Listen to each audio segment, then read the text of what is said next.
मुंबईच्या eastern express हायवेवरती मुंबईहून ठाण्याच्या दिशेने जाणाऱ्या रस्त्यावरती आज सकाळी 5:30 वाजता एका मोठ्या ट्रेलरचा अपघात झाल्याचं पाहायला मिळतंय। कारची वाहतूक करणारा हा मोठा ट्रेलर ठाण्याच्या दिशेने जात होता आणि तेव्हा एका लेनमधून डिवायडरला धडकून तो दुसऱ्या लेनमध्ये आल्याचं पाहायला मिळतं आणि सकाळी 5:30 वाजल्यापासून इथल्या वाहतुकीवरती सुद्धा परिणाम झाल्याचं पाहायला मिळते। सध्या पोलीस या ठिकाणी पोहोचलेले आहेत, वाहतूक पोलीस सुद्धा पोहोचलेले आहेत आणि हा ट्रेलर लवकरात लवकर कसा हटवला जाईल याचे सगळे प्रयत्न जे आहेत ते पोलिसांच्या माध्यमातून केले जात आहेत। सकाळी 5:30च्या सुमारास घटना घडलेली होती आणि त्यानंतर लगेचच पोलिसांना कळवण्यात आलेलं होतं आणि ईस्टर्न एक्सप्रेस हायवे हा अत्यंत रहदारीचा रस्ता आहे आणि ठाण्याच्या दिशेने जाणाऱ्या रस्त्यावरती आणि मुंबईच्या दिशेने येणाऱ्या रस्त्यावरती सुद्धा सकाळच्या सुमारास गाड्यांची मोठी गर्दी होते आणि त्यामुळे इथल्या वाहतुकीवरती परिणाम होऊ शकतो आणि म्हणून सकाळपासून हे सगळे पोलीस कर्मचारी जे आहेत त्या ठिकाणी आता पोहोचल्याचं पाहायला मिळते आणि हा ट्रेलर हा लवकरात लवकर इथून कसा हटवला जाईल याची देखील जी काही तयारी आहे ती पोलिसांच्या माध्यमातून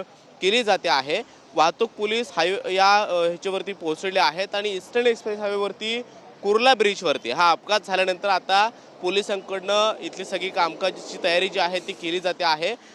आज सकाळी 7:30 ते 8च्या दरम्यान इथे मोठ्या प्रमाणामध्ये वाहतूक कोंडी होण्याची शक्यता वर्तवली जाते, कारण ईस्टर्न एक्सप्रेस हायवेवरती मुंबईला येणाऱ्या गाड्यासुद्धा तितक्याच मोठ्या प्रमाणामध्ये असतात, तर ठाण्याला जाणाऱ्या सुद्धा गाड्यांची संख्या तितक्याच मोठ्या प्रमाणामध्ये असते आणि अशा वेळेला डिवायडरला धडकून दोन्ही लेन डिस्टर्ब करणाऱ्या आता ट्रेलरमुळे आता इथल्या सगळ्या वाहतुकीवरती परिणाम होताना पाहायला मिळतो आहे। हळूहळू गाड्यांची संख्या वाढताना पाहायला मिळते आणि म्हणून हा ट्रेलर कशा पद्धतीने लवकरात लवकर हटवला जाईल याची देखील तयारी पोलिसांच्या माध्यमातून केली जाते आहे।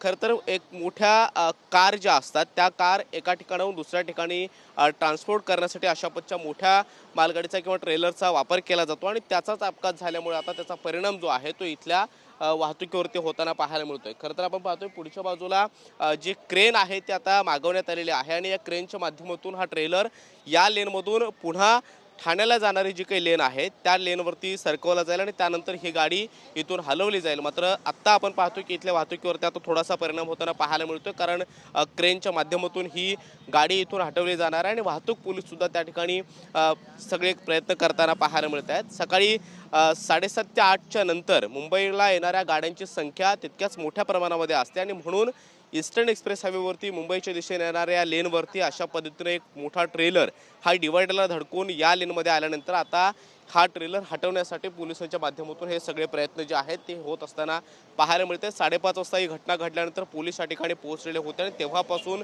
इथल्या वाहतुकीवरती हा परिणाम होताना पाहायला मिळतो। नंतर पोलीस हा ट्रेलर हटवण्यासाठी योग्य त्या पद्धतीने प्रयत्न करताना पाहायला मिळत आहेत। कॅमेरामॅन कमलेश सोबत मी कृष्णा सोनारवडकर, TV9 मराठी, मुंबई।